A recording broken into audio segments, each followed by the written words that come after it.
ابن عباس رضی اللہ عنہ نے بیان کیا کہ ایک شخص میدان عرفہ میں احرام باندھے ہوئے کھڑا ہوا تھا کہ اپنی سواری سے گر پڑا اور سواری نے انہیں کچل دیا، یا وقستہ کے بجائے یہ لفظ اوقستہ کہا۔ نبی کریم صلی اللہ علیہ وسلم نے ان کے لیے فرمایا کہ پانی اور بیری کے پتوں سے غسل دے کر 2 کپڑوں میں انہیں کفن دو، اور یہ بھی ہدایت فرمائی کہ انہیں خوشبو نہ لگاؤ اور نہ ان کا سر چھپاؤ، کیونکہ یہ قیامت کے دن لبیک کہتا ہوا اٹھے گا۔ صحیح بخاری حدیث نمبر 1265۔ حماد بن زید نے بیان کیا، انہوں نے کہا کہ ہم سے ایوب نے، ان سے سعید بن جبیر نے، اور ان سے عبداللہ ابن عباس رضی اللہ عنہ نے بیان کیا کہ ایک شخص نبی کریم صلی اللہ علیہ وسلم کے ساتھ میدان عرفہ میں وقوف کیے ہوئے تھا کہ وہ اپنے اونٹ سے گر پڑا اور اونٹ نے انہیں کچل دیا۔ نبی کریم صلی اللہ علیہ وسلم نے فرمایا کہ انہیں پانی اور بیری کے پتوں سے غسل دے کر 2 کپڑوں میں انہیں کفن دو، خوشبو نہ لگاؤ اور نہ سر ڈھکو، کیونکہ یہ قیامت کے دن لبیک کہتے ہوئے اٹھے گا۔ صحیح بخاری حدیث نمبر 1266۔ ابو عوانہ نے خبر دی، انہیں ابو بشر جعفر نے، انہیں سعید بن جبیر نے، انہیں عبداللہ بن عباس رضی اللہ عنہ نے بیان کیا کہ ایک مرتبہ ہم لوگ نبی کریم صلی اللہ علیہ وسلم کے ساتھ احرام باندھے ہوئے تھے کہ ایک شخص کی گردن اس کے اونٹ نے توڑ ڈالی، تو نبی کریم صلی اللہ علیہ وسلم نے فرمایا کہ انہیں پانی اور بیری کے پتوں سے غسل دے دو اور 2 کپڑوں کا کفن دو، خوشبو نہ لگاؤ اور نہ ان کا سر ڈھکو، اس لیے کہ اللہ تعالیٰ انہیں اٹھائے گا اس حالت میں کہ وہ لبیک پکارتا ہوگا۔ صحیح بخاری حدیث نمبر 1267۔ مسدد نے بیان کیا، ان سے حماد بن زید نے، ان سے عمرو اور ایوب نے، ان سے سعید بن جبیر نے، اور ان سے ابن عباس رضی اللہ عنہ نے کہ ایک شخص نبی کریم صلی اللہ علیہ وسلم کے ساتھ میدان عرفات میں کھڑا ہوا تھا، اچانک وہ اپنی سواری سے گر پڑا۔ ایوب نے کہا اونٹنی نے اس کی گردن توڑ ڈالی، اور عمرو نے یوں کہا کہ اونٹنی نے اس کو گرتے ہی مار ڈالا اور اس کا انتقال ہو گیا۔ تو آپ صلی اللہ علیہ وسلم نے فرمایا کہ اسے پانی اور بیری کے پتوں سے غسل دو اور 2 کپڑوں کا کفن دو، اور خوشبو نہ لگاؤ نہ سر ڈھکو، کیونکہ قیامت میں یہ اٹھایا جائے گا۔ ایوب نے کہا کہ یعنی تلبیح کہتے ہوئے اٹھایا جائے گا، اور عمرو نے اپنی روایت میں یلبی کے بجائے ملبیہ کا لفظ نقل کیا، یعنی لبیک کہتا ہوا اٹھے گا۔ صحیح بخاری حدیث نمبر 1268۔ نافع نے عبداللہ بن عمر رضی اللہ عنہ سے بیان کیا کہ جب عبداللہ بن ابی منافق کی موت ہوئی تو اس کا بیٹا عبداللہ صحابی نبی کریم صلی اللہ علیہ وسلم کی خدمت میں آیا اور عرض کی کہ یا رسول اللہ، والد کے کفن کے لیے آپ اپنی قمیص عنایت فرمائیے اور ان پر نماز پڑھیے اور مغفرت کی دعا کیجیے۔ چنانچہ نبی کریم صلی اللہ علیہ وسلم نے اپنی قمیض غایت مروت کی وجہ سے عنایت کی اور فرمایا کہ مجھے بتانا، میں نماز جنازہ پڑھوں گا۔ عبداللہ نے اطلاع بھجوائی۔ جب آپ صلی اللہ علیہ وسلم نماز پڑھانے کے لیے آگے بڑھے تو عمر رضی اللہ عنہ نے آپ صلی اللہ علیہ وسلم کو پیچھے سے پکڑ لیا اور عرض کیا کہ کیا اللہ تعالیٰ نے آپ کو منافقین کی نماز جنازہ پڑھنے سے منع نہیں کیا ہے؟ آپ صلی اللہ علیہ وسلم نے فرمایا کہ مجھے اختیار دیا گیا ہے، جیسا ارشاد باری ہے، تو ان کے لیے استغفار کر یا نہ کر، اگر تو 70 مرتبہ بھی استغفار کرے تو بھی اللہ انہیں ہرگز معاف نہیں کرے گا۔ چنانچہ نبی کریم صلی اللہ علیہ وسلم نے نماز پڑھائی۔ اس کے بعد یہ آیت اتری، کسی بھی منافق کی موت پر اس کی نماز جنازہ کبھی نہ پڑھانا۔ صحیح بخاری حدیث نمبر 1269۔ مالک بن اسماعیل نے بیان کیا، ان سے ابن عینہ نے بیان کیا، ان سے عمرو نے، انہوں نے جابر رضی اللہ عنہ سے سنا کہ نبی کریم صلی اللہ علیہ وسلم تشریف لائے تو عبداللہ بن ابی کو دفن کیا جا رہا تھا۔ آپ نے اسے قبر سے نکلوایا اور اپنا لعاب دہن اس کے منہ میں ڈالا اور اسے اپنی قمیص پہنائی۔ صحیح بخاری حدیث نمبر 1270۔ سفیان ثوری نے بیان کیا، ان سے ہشام بن عروہ نے، ان سے عروہ بن زبیر نے، ان سے حضرت عائشہ رضی اللہ عنہا نے کہ نبی کریم صلی اللہ علیہ وسلم کو 3 سوتی دھلے ہوئے کپڑوں کا کفن دیا گیا تھا۔ آپ صلی اللہ علیہ وسلم کی کفن میں نہ قمیض تھی اور نہ عمامہ۔ صحیح بخاری حدیث نمبر 1271۔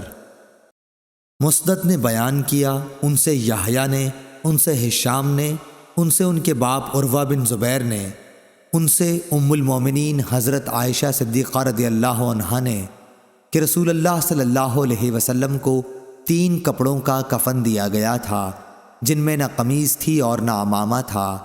حضرت امام ابو عبداللہ بخاری رحمہ اللہ فرماتے ہیں کہ ابو نعیم نے لفظ ثلاثہ نہیں کہا اور عبداللہ بن ولید نے سفیان سے لفظ ثلاثہ نقل کیا ہے۔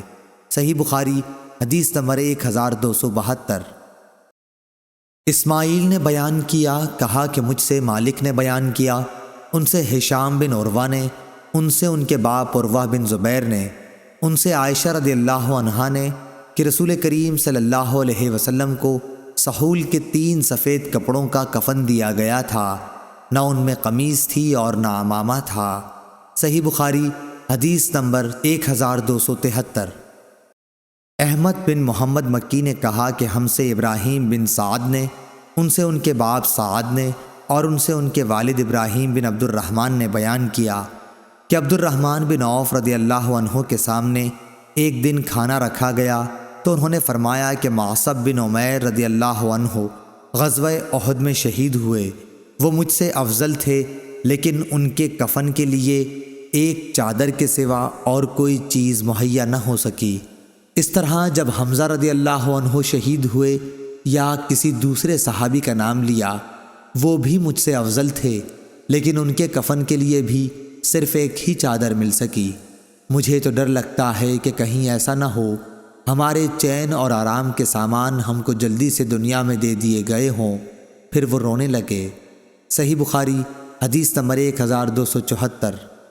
شعبہ نے خبر دی، انہیں سعد بن ابراہیم نے، انہیں ان کے باپ ابراہیم بن عبد الرحمن نے کہ عبد الرحمن بن عوف رضی اللہ عنہ کے سامنے کھانا حاضر کیا گیا، وہ روزے سے تھے۔ اس وقت انہوں نے فرمایا کہ ہائے معصب بن عمیر رضی اللہ عنہ شہید کیے گئے، وہ مجھ سے بہتر تھے، لیکن ان کے کفن کے لیے صرف ایک چادر میسر آ سکی۔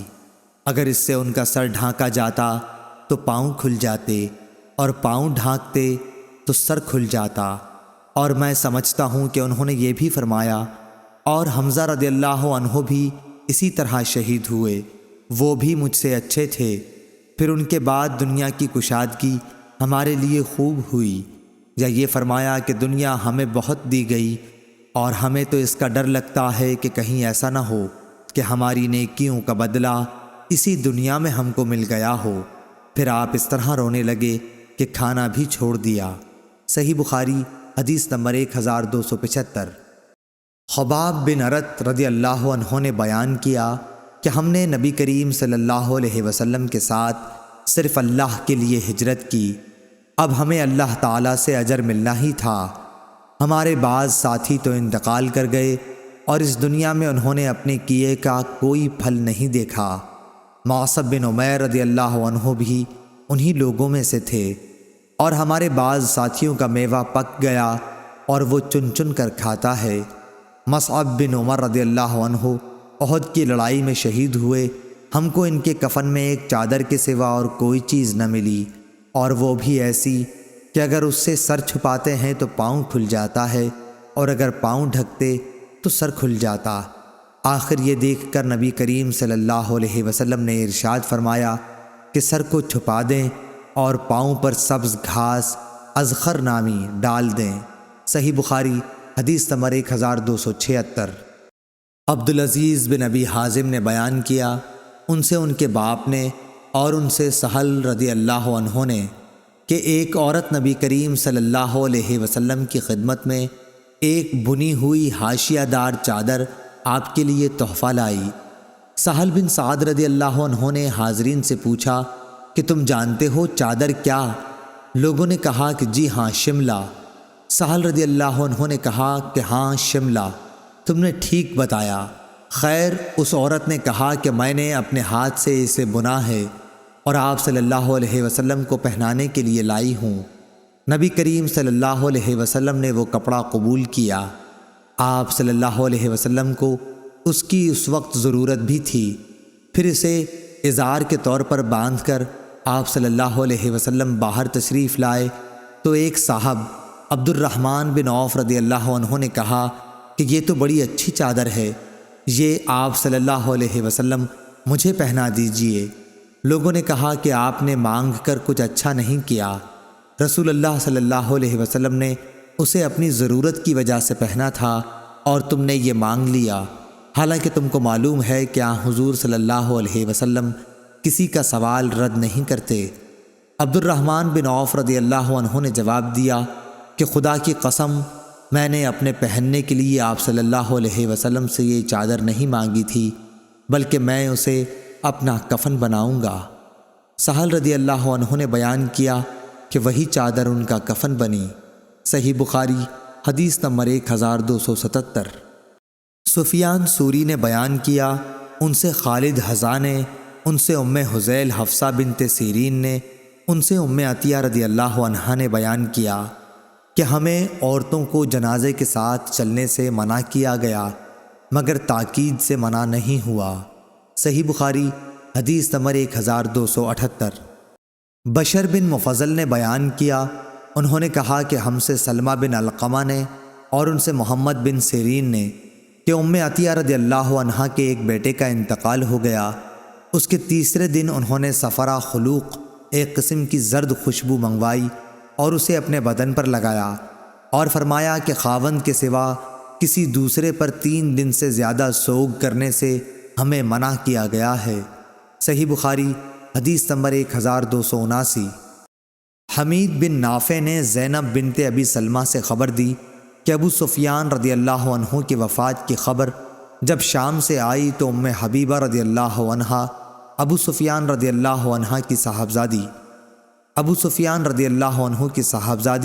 اور ام المومنین نے تیسرے دن صفرہ خوشبو منگوا کر اپنے دونوں رخساروں اور بازوؤں پر ملا اور فرمایا کہ اگر میں نے نبی کریم صلی اللہ علیہ وسلم سے یہ نہ سنا ہوتا کہ کوئی عورت جو اللہ اور آخرت کے دن پر ایمان رکھتی ہو، اس کے لیے جائز نہیں کہ وہ شوہر کے سوا کسی کا سوگ 3 دن سے زیادہ منائے اور شوہر کا سوگ 4 مہینے 10 دن کرے، تو مجھے اس وقت اس خوشبو کے استعمال کی ضرورت نہیں تھی۔ صحیح بخاری حدیث نمبر 1280۔